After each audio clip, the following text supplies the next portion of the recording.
Hi, I'm Andrew Wasson. Thanks for joining me for my weekly guitar blog. It's September the 16th, 2012.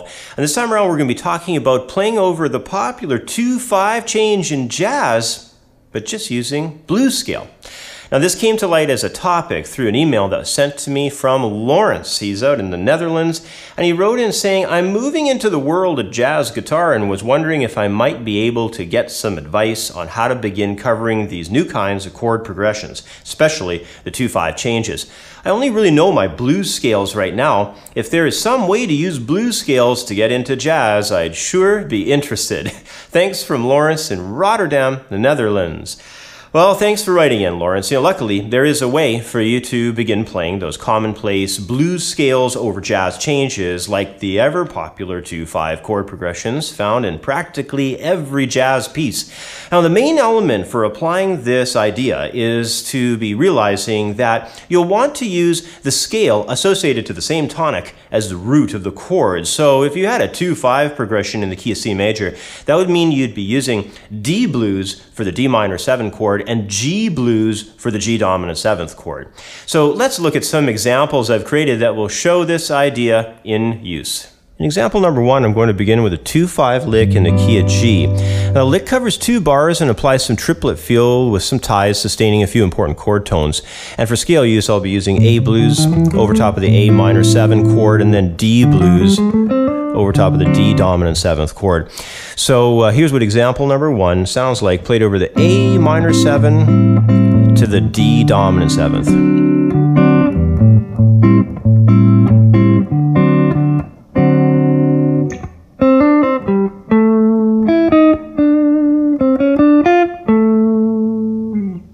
Okay, now in example number 2, I've created a 2-5 chord progression this time in the key of C major.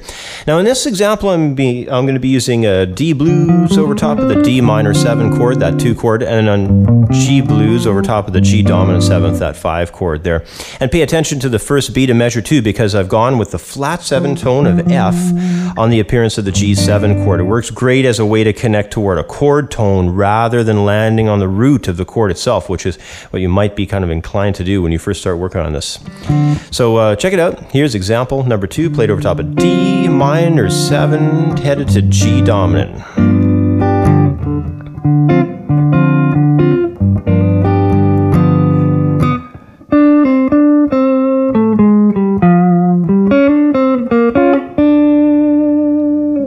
Okay, now in example number 3, I've changed up the feel slightly by having the 2-5 progression exist within the same measure. Now the same key is still in use, we're in C major, but this is the same key that we were using in example number 2, but the same application of the scales is going to also be in use as well. The only difference is that things happen a lot faster since we're going to be working in the same bar. So we're going to have D minor 7 going to G7 quite a bit faster.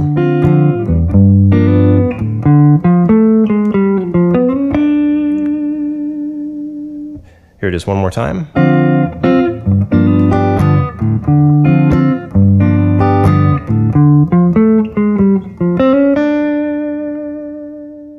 Now, the difference between using the common blues scale in jazz and using properties that a seasoned jazz player would perform is that the jazz guys know and understand several options for playing over changes and will likely draw from a selection of those musical ideas.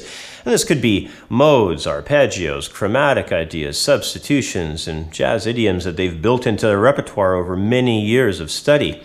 Now, this blues scale approach will get you started and get you having fun as you expand your horizons within the style of playing jazz guitar. However, over time, you'll definitely want to study many of those other jazz concepts to improve your jazz guitar skills even further. Anyway, once again, that's about all the time I have for today. As always, I hope these discussions help you. Thanks for watching. Have yourself a great week, and I'll catch up with you next time. Bye for now.